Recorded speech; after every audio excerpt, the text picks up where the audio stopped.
Thank you. We're on Daf Pei Tes about what is it? 20 lines down. Avlad Mamzer. Avlad Mamzer Mizeh Mizeh. So we talk about the case of the Mishnah that was a couple of pages ago, that a woman was told that her husband died with only one aid, and we said we make it hard for her, there are a lot of consequences, and make sure that she investigates well, and then we'll trust her investigation, knowing that there are a lot of consequences. One of the consequences is if the husband comes back alive, so then the children are mamzerim. So the children from the second husband are surely mamzerim because she was a married woman and he had relations with her, so the kids are mamzerim. The sugya is going to revolve around the fact that the kids from the first husband are also going to be mamzerim. Of course, the kids from the first husband before this whole story happened, they're not mamzerim; they were kosher. But the ones that if she continues to live with him, they're going to be mamzerim. Now, really, she's married. Really, she's really married to him. So that's what kind of mamzer is that? That's only going to be a mamzer with rabbanon. The kids from the second husband are going to be mamzerim daraisa, real mamzerim, and ones from the first husband is only mamzer rabbanon. And the Gemara doesn't have difficulty with this concept called the mamzer rabbanon. But us to give the point is going to be that a mamzer rabbanon, usually the halach is that a mamzer is allowed to marry a mamzeres. Is this mamzer rabbanon allowed to marry a mamzeres? Means with the rice is not a mamzer. So that's what the Gemara's issue is going to be. That they created a mamzer rabbanon, does that mean that they also permitted, which is going to be a possibility? How could they make that the rice is not a mamzer and she's going to marry a mamzeres? You're not allowed to. It's a chayv elavin. Yeah, the issue is good. That they're creating a mamzer rabbanon. The Gemara says, "Pasha, it's not a mamzer daraisa because she's really married to him." They're creating a mamzer rabbanon. So the issue of the Gemara is going to be, how could a mamzer rabbanon marry a mamzeres? Because with the rice is not a mamzer.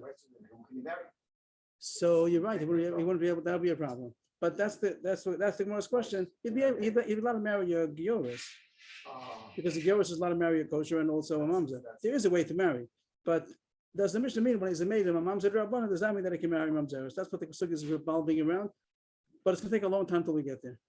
So we're going into left field, going on a cruise. We're going to come. This cruise is going to come back. This is a cruise that we go out into the deep waters, and then we're going to come back to what has to do with us. I was wondering as I learned the Gemara, like, what does it have to do with us? Till I got, about half of Amud Beis. There you see what the Gemara connects it back. So we're going on to a cruise, then we'll come back. Now, Hassam, Mishnah in. Where's it? A Mishnah in? Probably Trumas. Trumas Perak Beis.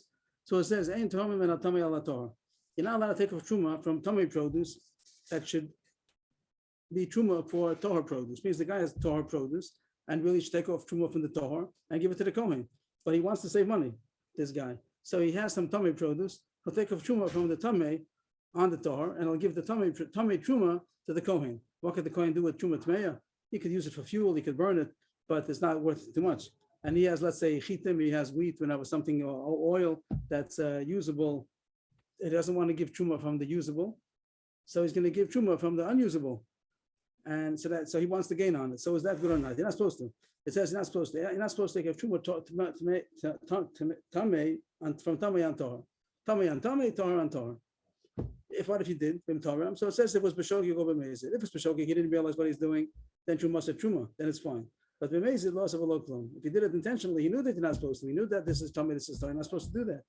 But if he did it intentionally, so it doesn't count. That's the Mishnah. Now the Gemara is analyzing what does it mean loss of a loklum. These words that say b'meizid loss of a loklum, what does that mean? Not loss of a loklum. What does that mean? Loss of a loklum kolikir. It's nothing. It's as if it's not truma. And even though really, we're going to see soon, the Gemara is going to analyze because really it is truma. With the rice, it is truma. This is only with Rabbanan that it's not truma. Like it says, b'shogig it is truma.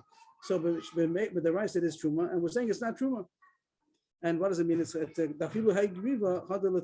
that barrel, even whatever you took off, which is going to be truma, he designated this to be truma. With the rice, it's truma tmeya, but he's going to say that it's tevel, and it's as if it's nothing. That's a little bit of a problem because it might come and end up you're going to be using it for Yisrael. It's really truma with the rice, it's truma tmeya.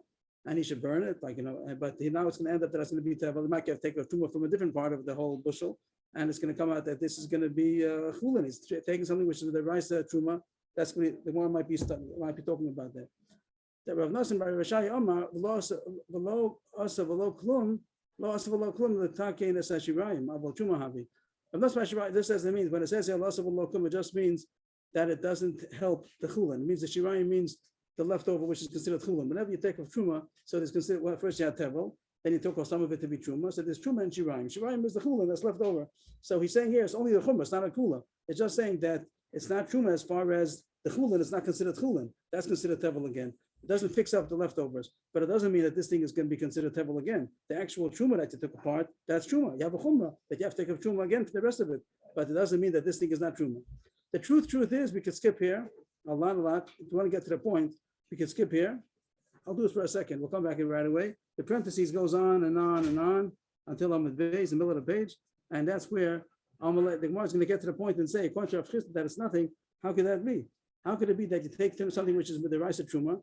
I'm just pointing for a second. We'll come back again. But here goes down about 15 lines, 3, 6, 9, about 10 lines down. First one on the line and Amud Beis is Amalei Rabba. Amalei Rabba Rav Chisda with the dachtam, but loss of a low plum kalikir. According to Rav Chisda, say it's nothing. I feel he grew b'chad v'lativle. Even that barrel that was really truma tameya. You say that it's tevel. My time of gzera dulma pasha. We'll see in a second because of a certain gzera. How could it be that the Rabbanan will make something with the rice that's true and the Rabbanan say no, it's not true? How could it be? Could the Rabbanan change the rice? Could they uproot the rice? That's the Gemara's point, and the Gemara's going to come now to our Mishnah of Avlad Mamzer. That's what we saw over here. So that's going to be the connecting factor. We're going on a cruise out of town, and we're going to come back to our subject again. But before we go, that's really the subject. Because I mean, theoretically, if you didn't want to do Trumas over here, you could have skipped to that kasha because everything in between doesn't have to do with our point. But here we go. We'll go on the cruise, then we'll enjoy on the way. So where are we? We're on Pei Tes Amud Aleph, and we just learned to Machlokes about if somebody took off Truma Tmeya onto Torah produce, so he shouldn't have done that. And if he did it b'meizid, it said that it's not Truma. And we had a Machlokes. What does it mean it's not Truma? According to Rav Chisda, it's not Truma at all. The Bambish goes back to Tevel. And Rav Marashai says Rav Machmir that it's not considered Truma good enough, but it itself still stays Truma. And now we're going on a cruise. Rav Chisda Lamak Rav Nasan, Rav Boshai. Why doesn't Rav Chisda hold like Rav Nasan Marashai that it's not Truma at all? I'm sorry. Rav Nasan Marashai says that it really is Truma. Just you have a chumrah that it's not good enough. But Rav Chisda says that it's not Truma at all. Why do you say that? The Amit Havi Truma Zimna the Pasha V'lo Mafish. Because if you're going to say that it does count, it is Truma. So the person you tell him it's Truma, but take a Truma again from the rest of this stuff. He's not going to listen. He's going to say, "Oh, you're telling me that it really works. If it really works, it's good enough for me. I don't have to be super firm. Like if it says that it's Truma, you say that it does work. I don't have to listen to you want to make a class here or something like that. I don't want to be penalized. So if you say that it's Truma, he won't take it seriously. If you tell him that it's not Truma, so then he says, okay, I got to do it again. That's the Rav Chisda's reason, which is a Chash Rabbanan. Means he's also asking about the rice that is Truma, but with Rabbanan, he was scared to make it Truma because then the guy will take it lightly and he won't take the Knas. This way he'll take the Knas. Okay, we'll get back to that further. The Gemara has kashas on this. Why is that different from a different Mishnah that we see, which is also probably in Trumas, like it says in the side Paragimel? There's a Mishnah over there that says, Atom Kishus Venim says Mora, or Avatiach Venim says Seruach. Somebody take off Truma from Kishuin, they say that that's squash. Avatiach, nowadays Avatiach is a watermelon, but they say that it's not, it's some kind of a melon. They say because they have the same place where it says that it has an iron that has like an inside, like a honeydew or something like that, a cantaloupe, yeah. So, but he didn't realize that it's spoiled. He took off Truma, he had a bunch of Kishuin, he took off one, and he didn't realize that it's bitter to the point that it's not a good Truma. Or Avatiach, the Nimsei Sruach, that it's spoiled. He didn't realize that it's spoiled. Nimsei, so it was found, he didn't realize that. So what's it then? Truma, Yitrom. It does count, means it is Truma. The one that he took off, he said it's Truma, remains Truma, but he has to take off Truma again because it's spoiled. From the good stuff, right? So what's the Morris Kasha? Over here, you see that he did something wrong, and we say Truma, we don't say that it goes off. We don't say that he's going. If you're going to say Truma, this concept, the Truma B'Yachsav Yitrom, you say the guy's not going to take it seriously. He's going to say, if you say that it's Truma, so okay, if it's Truma, so then I don't have to do it again. And you see, we're not scared of that because here you say Truma B'Yachsav Yitrom. You see, there is such halacha sometimes that we say it counts, but have to do it again. We're not scared he's going to not listen to our penalty. The Gemara answers, that's not a kasha. Shogeg amazing Quran is asking kasha from the case of Shogeg. This case is Shogeg. Nim says more, and Nim says so he didn't realize, he didn't do it on purpose. So the guy's a good guy, he's a kosher guy, he didn't realize. So we're not scared he's gonna ignore the penalty. But over here, Shogeg loved Isur, but here Mezid covered Isur. Here the guy's doing an Isur, so we chosher that he's not going to listen to the penalty because he's not such a good guy. Okay, so we answer the kasha. Another kasha we have, a contradiction from two places where there's a shogeg. This is nothing to do with Rav Chisda. Rav Chisda's case was going. The whole discussion is on the mezid loss of a low plum. But going back to the case where in the Mishnah it says that if he did it by accident, he didn't realize he took from Tamei al Torah, which he wasn't supposed to. It says, "But yeah, but truma, it counts." The other cases where you say that it's not so simple. And Hasam Katani, Truma, how come by our shogeg, we don't care. We say if you did a b'shogeg, fine, it's good. And over there we say that even though it's b'shogeg, since it was spoiled, so do it again. What's the difference? How come here you do say it's good enough, but here you say it's not good enough? First white line, Hasam shogeg kavul amazed. Over there it's not such an innocent shogeg. The boy lay limitam. He should have tasted it. It means tummy and tahor, you can make an innocent mistake. You didn't realize that it's tummy. It doesn't look spoiled. Everything is fine. Doesn't smell bad. But in case of the one that's not so good, he could have checked it. So even though he's a shogeg, he didn't do it intentionally, but he could have done better. So for there, we made a canal. We tell them to do it again. I should have tasted it. I thought he can't eat it until he takes the truma. So interesting. Maybe you could just taste it if it's bitter or not. Maybe that's you're allowed to do, and maybe spit it out. You just wanted to see if it looks like it's bad. Probably didn't look so beautiful. This kishus, the fat davatiyah, the one that didn't look so good. He should have. Something weird about right. Then he could have opened it up and seen. Probably looks a little bit mushy and stuff like that. Okay. So a nice point that it does say mitame. He could have checked it somehow. Okay. Maybe mitame doesn't mean that he tasted it. It means that he could have tested it. Okay. One more kasha on Rav Chisda Rami Mezid Amezid. The contradiction to Mishnayos where it talks about when he did it b'mezid. Here we said that it's nothing. The guy who took off truma tameya on tohar produce. Over here it says that loss of a klum. Rav Chisda says that it means that it doesn't count at all. Hasam Tanan is another Mishnah. Also, where's that? Demai. Over here it says that Torah Mishain Nakav al Nakav. There's a perforated flower pot and an unperforated flower pot. If it's perforated, it's considered connected to the ground as a whole. That the nutrients come from the ground, and it's considered connected to the ground. That's chayim with the raisa. That produce, that tevel is tevel with the raisa. And there's a eno nakav. If it's not perforated, then it's not chayim. Then it's only tevel with rabbanim. The raisa wouldn't be chayim in trumas and maasros. So this person who took off truma from an eno nakav, that means that it's not really chayim in trumas. It's not really tevel. He took it off on nakav. The nakav is the chayim stuff. So his truma is not really good truma. Really, it's not. The rice is not good, but it says truma v'yachsov yitro. It says do it again. Before by mezid, he said la'asav lo klum. According to Rabbi Nasan Bar Shai, he says here also means truma v'yachsov yitro more or less. But according to Rav Chisda, when he says la'asav lo klum, he said it's nothing. It doesn't count at all. And over there, why? And he said the reason is because dilma pasha, that he's not going to take it. He's not going to do it again. But over there, you see truma v'yachsov yitro, and you're not scared that he's not going to do it again. You say that he does do. He should do it again. He should do it. The Gemara answers, "Betray man itzayis, b'chad man alot sayis." And the word translation is, in two kelim he's going to listen, in one kli he's not going to listen. The word sayis is to listen in Aramaic. To listen. Lakshiv. So in two mani is kelim. In two kelim he's going to listen, and one kli is not going to listen. What does it mean? Two kelim, one kelim. So it means the difference between the perforated kli and the unperforated kli. It registers. He sees there's a difference. So over there, if you tell him that this is good enough, but still take off again, he'll listen. But if it's the same thing, tummy and tohar, and he doesn't see any difference in the. He doesn't see a difference. So then if you say that it's truma, he might not listen to you, and he won't. If you say that it's good truma, he's going to leave it the way it is. And we really want him to be Torah again. So therefore we have to say that it doesn't count at all. The whole thing is like as if he didn't do anything. So all that was Rav Chisda. And Rav Nasan Bar Shai was his bar plukti. He argued, and he said, when it said, so Rav Nasan Bar Shai said, well, only machmer, we're not makel. It means we don't say that it's not truma at all. Don't forget, it's truma daraisa, but we want you to fix it up. We don't want you to take off truma tamei on Torah. So it doesn't help the shiraim. The shiraim is still considered tevel, but whatever you did separate and said that's truma, it is truma. That's Rav Nasan Bar Shai. The more has one kasha on him. Bottom line, well, the shiraim means the leftover. So nowadays, whatever shiraim means, it means. But if he is talking about shiraim, just means leftover. Yeah, right. What does shiraim mean? So here, shiraim means when you have tevel and you take off truma. The rest of it is called shiraim. It means leftover besides the truma. That's what the shiraim over. That means leftover. Because you can't call it chulin because there's. It really is chulin. Really we're saying me to say that the shiraim is going to be the chulin. But here we're saying that it's not attacking the shiraim. Means since you took of tamei and tohar, so the shiraim we say do it again. Don't consider it chulin. Like you're saying, maybe that's why he calls it that. The chulin is not chulin. Even though the deraisa is chulin, the deraisa works. The tamei that you separated, the tohar, the tamei that you separated on the tohar, the deraisa does work, and this is truma, and this is chulin. But don't consider it chulin. Make believe that right that the shiraim is still tevel, and do it again for the shiraim by doing it again. Right. Okay. By from Torah produce, not from the tamei produce. That's what he had done. So the more that's the question over here.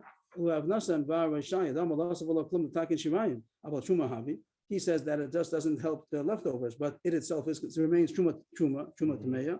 What's the kasha amid beis? Ma'ishna b'haditnan is a kasha from a different Mishnah. It says, "Ben anakul v'ashen nakul, truma truma v'lo sochalad sheyotzi ale truma u'ma'isa b'makom acher." Here it says the opposite case. He had a perforated kli and an unperforated kli, but here's the opposite case. He took off truma from the perforated, it means from the daraisa, from the good, it means the one that's really chayiv, on the thing which is not chayiv. So what's the problem over here? The what you said is truma is not really truma. You took something. Once you take truma, he said that this is truma. It only becomes truma if it's truma on something. But he took something, he took the whole thing, he said it's truma on nothing. Right? It doesn't work. It doesn't become truma, so it's still teva. So this case is called minha chayiv ala poter. Minha chayiv ala poter. You took off truma from something which is really chayiv, it's really chayiv, it's tevel, on something which is not tevel. So the truma that you made is not really truma, it's really still tevel. It's not chulin, it's really tevel. It's not truma. You're going to give the Kohen and say, here's truma. You're really giving him tevel. You're giving him tevel. It's really tevel because it's untied. It's untied, right? It's untied. And even though he said, no, this is truma on something which is not chayiv on the Raisa level. So that's the case over here. And I'm not going to what's it then? Truma so truma, but lo teachela sheyotzi ala truma u'ma'isa makom acher. We consider it truma, but it, don't forget the Raisa, it's considered tevel. So you have to tithe it. So take of truma samaisa is from a different place. It means you consider this truma. But remember that it's also tevel with the raisa. So how are you going to make this thing tevel that it shouldn't be tevel? You have to make it chulin on a different count. So take off other food on that. Consider this tevel from it. From it, just because with our banan, we are going to consider it truma. So now you can't take from it. Then some of it is going to be. I think so. I think that you can't do that. You have to take them someplace else. But anyway, the most kashi is how come? What's the difference? How come by us? Rav Nosson Bar Shaya says that it's truma, and he doesn't have this extra tosefet, but don't use it until you tithe it from someplace else. It means this case, tamay ala tohar, if we're saying that it's you're saying it's truma, but you should also be worried that with the rice it's not. With the rice it's not truma. How could you tell him to use it? Now, of course, you're not going to eat it because it's truma tmeya, but he's going to burn it. And even tevel tamei, the Kohen's not supposed to use. He's supposed to tithe it first. Even if you have tevel tamei, you're not supposed to use until you tithe it. How come over there? By us, by the Tomei Alatar, you allow him to use it right away, and over here you tell him to tithe it again from someplace else.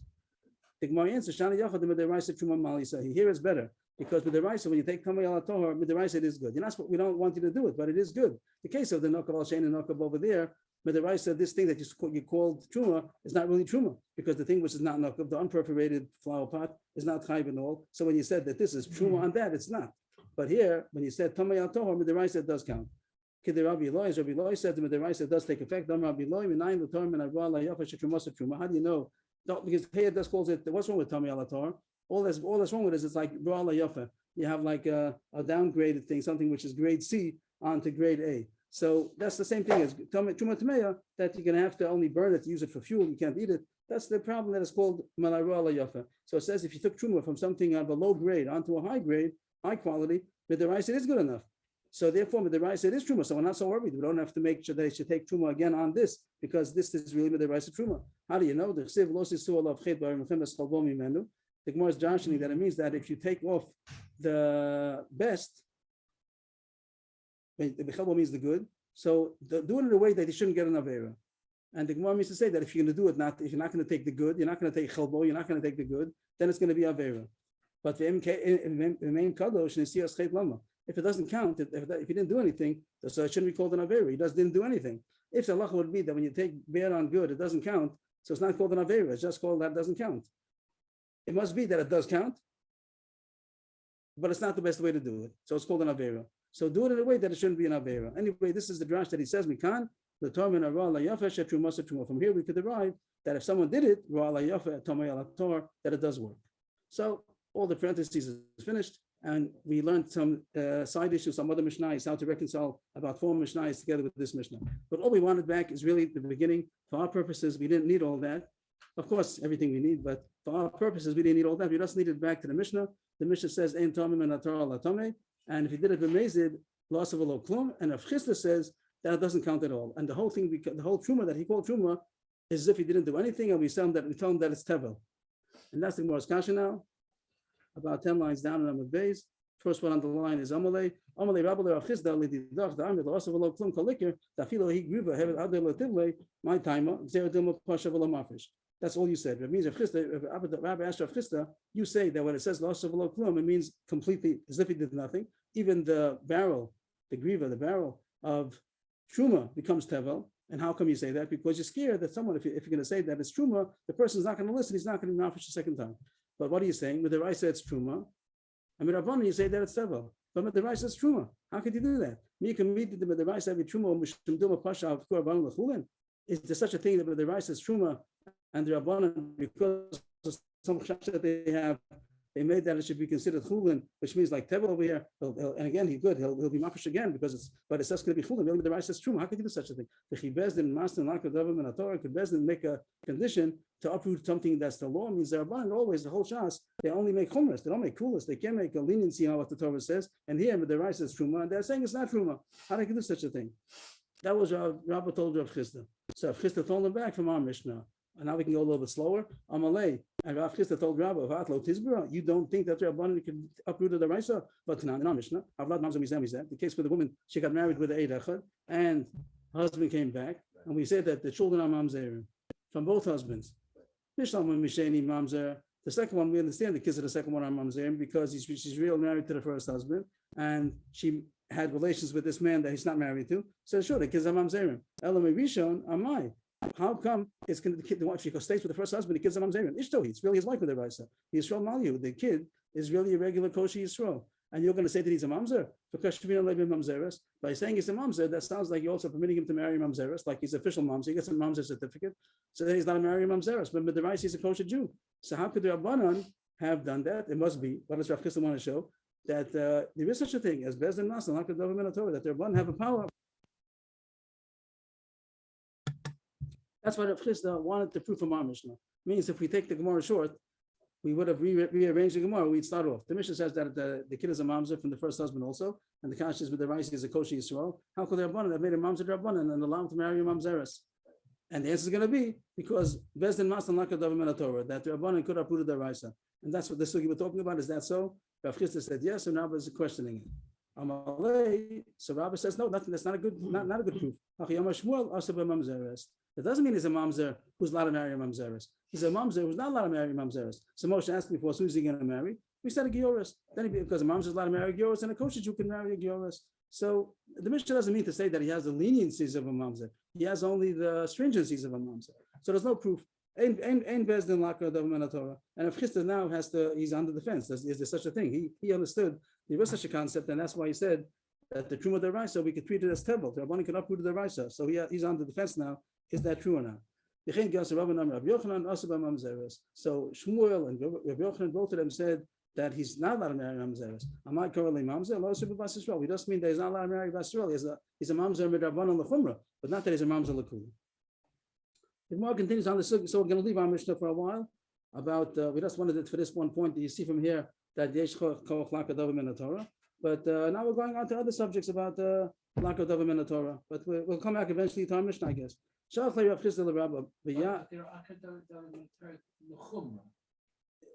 you're not, no, when you're being machmir, it's not called lokadav min Torah. When you're just being machmir more than the Torah, you're not uprooting the Torah. When you do a chumrah, that's the older Rabbanan, it's always machmir more. That's not called okadav. But to be lenient means that you're saying that the rice is something's usher, and you're saying we're going to take it away. Is this true and then now it's not true? Right. Means that with the rice, only a coin's allowed to eat it. Then you're going to say that it's tevel, and now we're going to be mafish truma, and then this is chula, and you're going to give it to a Yisrael. But the rice is truma. So that's called. Rav Chisda said you can do such a thing. The Rabbanan could uproot the rice. New. But isn't it? I don't understand. Isn't saying that he's a mamzer? Isn't that that's not being makeup? No, the Gemara's conscience was because a mamzer. It's true that it's a chumrah. Usually, he can't marry a regular Jewish girl, but he could marry a mamzeres. A mamzer can marry a mamzeres. Yeah. But a kosher Jew cannot marry a mamzeres. So we tell being mako that he can marry a mamzeres. That was the Gemara's kasha. Oh, it's when it says a sur the mamzeres. No, that's the answer of it. The kasha was that it says he's a mamzer. Havlad mamzer mizeh. It says in the Mishnah that the children of the first husband, if she goes back to the first husband, the children that they're going to bear are going to be mamzerim. Yeah, if you take it, it sounds like he can marry a mamzeres. It sounds like he can marry mamzeres. And that's a kasha because with the rice he's not a mamzer. So mamzer Rabbanan can marry a mamzeres. He's not midrabanan, but the rice that he's not a mamzer. So he's marrying a mamzeres. So Rav Chisda thought you see such a concept that the Rabbanan could remake along the Torah. They could uproot the rice. Even though with the rice he's not a mamzer, they can make him a mamzer and say marry a mamzeres. Torah says don't marry a mamzeres. The Rabbanan, they created a mamzer midrabanan, and the Gemara is challenging that it's not true. All the Mishnah means is that he's a mamzer l'chumra, that he's not allowed to marry a Jewish girl, but he can't marry a Mamzeris either. That's the answer. And now the Gemara is going on the cruise now of this halacha. Is it possible to be oker or daraisa? So Rav Chisda is the one who said you could. So he's now in debate with Rav. Rav Chisda had a raya. The Rabbi said it's not a raya, and now he sent him a message. Rav Chisda l'Rabba b'yad Ravacha bar Rav Huna. So he was the shliach to give over the message. Rav Chisda thought of a new raya. Vein bezin mas nakadov min Torah. I'll bring a raya from a brayso that you could. But then we learned in the brayso. The highlighted is the brayso. From when does a man inherit his minor wife? So we had a couple of times, many times already, such a thing as father is allowed to marry off his daughter even when she's 3 years old, and it's kedushin daraisa. But if she has no father, she can't get married with the raisa. She has to wait till she's a gedola with the raisa to get married. She needs her own das, and nobody else can marry her off. She's not marriageable. But Rabbanan didn't want to have the danger of having a single girl till 12 years old. Like nowadays, it's not an issue. But in those days, to have a girl, especially a Soma, and there's nobody to take care of her, so we wanted to let her to get married. So they created the Kedushin Rabbanan. So they said if someone can marry her, Rabbanan, and this is the case where you have Miran, that if she refuses at any time, so she does need a get, she just falls the whole thing over. So from what point would he inherit her? Let's say he married Kedushin Rabbanan, he married a girl, let's say a Soma, and Kedushin Rabbanan, and she died. Does he inherit her?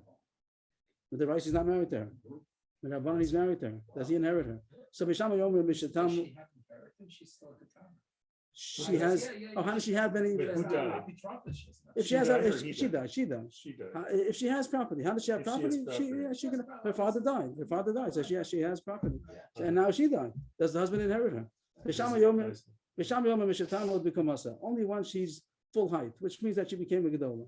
That he wouldn't inherit her. If she's it's a full marriage, right? Al means once she's a gedola. Bishil says once she goes to the chuppah, al means that's enough, even though she's still a katana. Only once she has relations.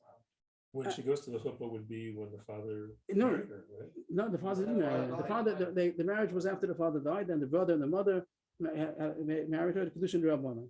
And the Kedushin Rabbanan is when she went to the chuppah, right? At that point, that first point, so it sounds like he ashes her even when she's not really married with the Raisa. That's the second opinion. That's the second opinion. The third opinion, once she had relations with him. Because once he marries her, does she stay with the mother or the father or the brother, whoever she's? What? Once let's say the father didn't die, and the family married her off. Kedushin Rabbanan. The father married her off. The father died. I said, let's say the father didn't die. No, so she's a married woman, 100%. No, the father married her off? She's a no, the father has a right to marry off his daughter from age 3. And I'm asking, from age 3. She's married their Raisa. That's married to your right. It's only to Rabbanan when the father's not there. Right. Okay, so if the mother and the brother married them off, does she keep living with the brother and the mother or no? Well, she's married. That's the whole purpose. She should have a husband. He wants she to be under the wings of her husband. So we gave her a husband to Rabbanan. So what's the nafkamina between the second and third opinion? The second one says the chuppah. The Rabbi says only when she had relations. Yeah, so that could be the same day. Yeah, it could. But it could not. There could be no nafkamina. It could be right. It could be that happened 2 weeks later. It could be 2 weeks later. It could be they didn't have relations. But every reason they didn't have relations. It could be he's marrying a young girl. He's marrying a 4-year-old girl. It could be he's not having relations yet. Yeah. So it could be a long time in between. Okay. Because the chuppah means she comes into his home. And he's taking care of her, and then when he has relations, that's Rabbi Elazar. So those are 3 opinions. Beishamai, Beisila, and Rabbi Elazar. Beishamai says when she becomes a gedola. Beisila says when she comes into his home. Rabbi Elazar says when he has relations. And then it says v'yorsha u'mitamila v'chelas beginu truma. 3 things. This is also part of the brayso. I should have also highlighted it. I don't know why I didn't. Let's finish that off. Also, not only we started off by Yerusha. We asked the question, when is Yashin? According to these 3 opinions, this last part is when these will kick in. Right. When that the Brayso does talk about Yerusha, but now it says as far as Yerusha, also as far as Visikoin, that he can become tummy to her because it's his real wife. If it's only before this, he's not married enough that he should be able to become tummy. And also, she's allowed to eat truma, even though she's not really married to him with the Raisa. But once one of these 3 things happen, she can eat truma also. And the Gemara is going to go through all these things. But first, the Gemara, before it gets to that point, first the Gemara is going, this could be in parentheses, maybe just to figure out what everybody says. It seems to say 3 opinions, Beishamai, Beisilel, and Rabbi Elazar. Bishama Yom Mishatamut B'Kamasa. Bishama, he says, once she becomes a Gedola. That sounds like, in contrast to the other opinion, she didn't even get to the chuppah. That can't be, because even a regular woman, that she's an adult, also before chuppah, she doesn't have all these things. Yerusha and chuppah, all these things is only a chuppah for anybody. And that's what the Gemara means. Of course, he means chuppah also. That she has to have chuppah, but it's not enough to have chuppah. It also has to be that she should become an adult. Beisilo says it's enough that she's a chuppah, even if she's a ketana. The karmisu, which is the chuppah, no, that Beisilo says chuppah is enough, even though she's a ketana. Beishamai says no, only if she's a gedolah. But everyone holds you have to have chuppah. That goes without saying. The third shita was Rebbe Lezer Omer Mishitibol, when she has relations, and that sounds even if she's a ketana. But that's how we took it. That's how we explained Rebbe Lezer, even though she's a ketana. But the Gemara says it can't be. Someplace else, Rebbe Lezer says that whatever she did, even if it would have been a ma'aser bia, it's nothing. She's not married. So what's the difference if she had relations? The answer is that he also means after she's an adult. So we have three opinions. Beisil says when she's chuppah, even if she's a ketana, and the other two opinions, Beishamai says it has to be chuppah plus being an adult. And Rebbe Lezer says chuppah plus being an adult plus having relations also. Yes. And now the Gemara wants Katani Mias. So I think we're going. That main point is going to be in Beis Hillel. Beis Hillel says that it's enough just to have chuppah, even though she's a ketana. She's a 4-year-old, 5-year-old, 10-year-old. She's not yet a gedola. And what does it say? Yorsha. Katani Mias Yorsha says in the Brisa that he inherits her. How could he inherit her? But the Brisa says she's not married. Who's supposed to inherit her? She doesn't have any children, but her father. She doesn't have any father, so goes to the father's family. But the Yorshim of the Raisa, he's not the husband. He's a nobody. He's not really married to her. How could he Yarshim her? The Raisa. So Chisda thought that have a good raya that there's such a thing that Rabbanan could uproot the Raisa. With the Raisa, the Yerusha goes to the father's family, and with Rabbanan it goes to the husband.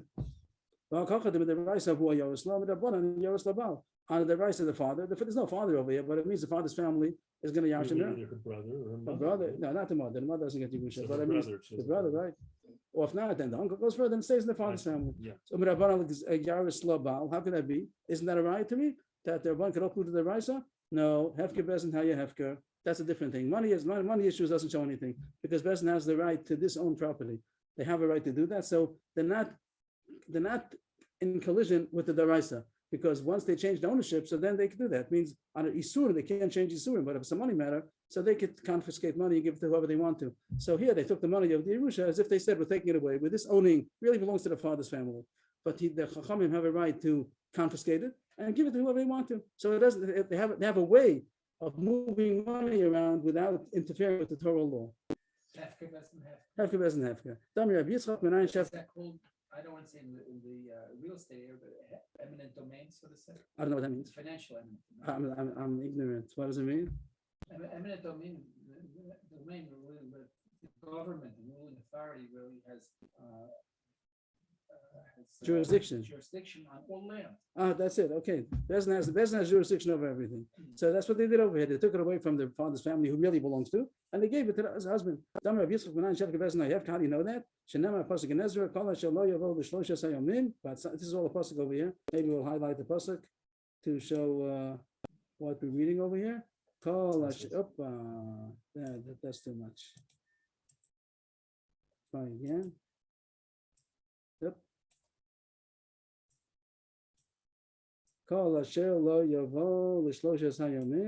Yeah, that's the pasuk.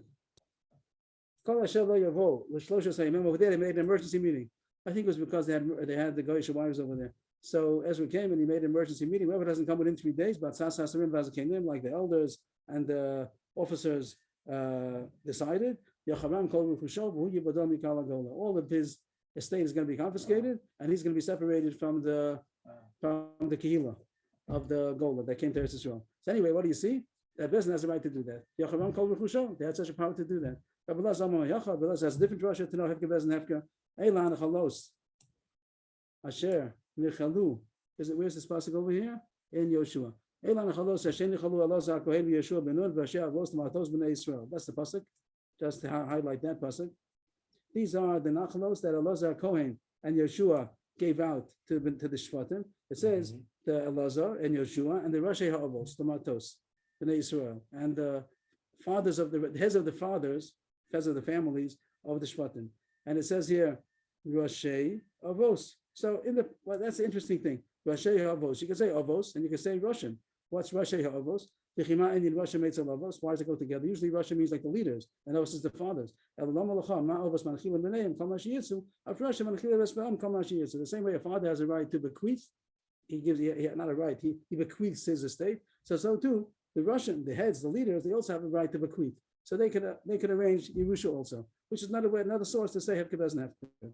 So kids to the Mars the Kasha, the fact that there could be such a thing as a Yerusha Rabbanan that goes against the Yerusha Daraisa, that shows that Bezdin could uproot the Daraisa. The Gemara says no, only by money matters. That's different because they have a different route in order to do that. Hefker Bezdin Hefker.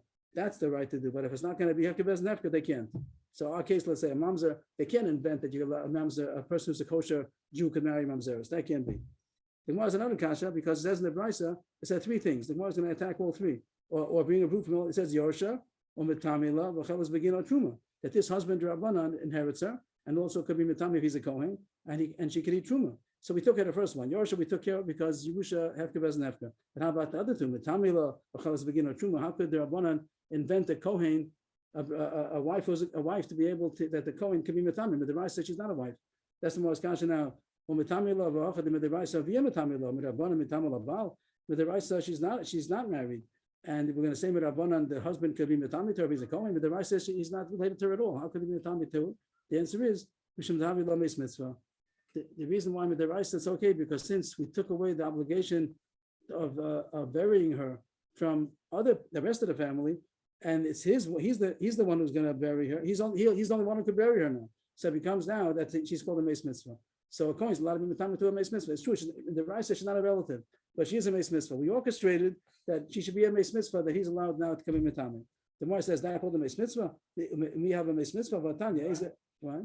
No, I'm saying she's not really a Meis Mitzvah. Because she's middle of the town. Ezel Meis Mitzvah called Shein Lo Kovin. Tori Bachem Monamosa ends a Meis Mitzvah. What's a Meis Mitzvah? For somebody to bury. But if he's within earshot that he can call out and people will come, so it's not, if he's going to call somebody, they're going to answer. So it's not a Meis Mitzvah. So how could the Kohen husband? How could he come Tameh to his wife, the Ketana, who died? She's in the middle of the city. The Gemara says that since they don't yashin her, they don't answer. It means not because they don't hear. They don't hear. They don't have. They're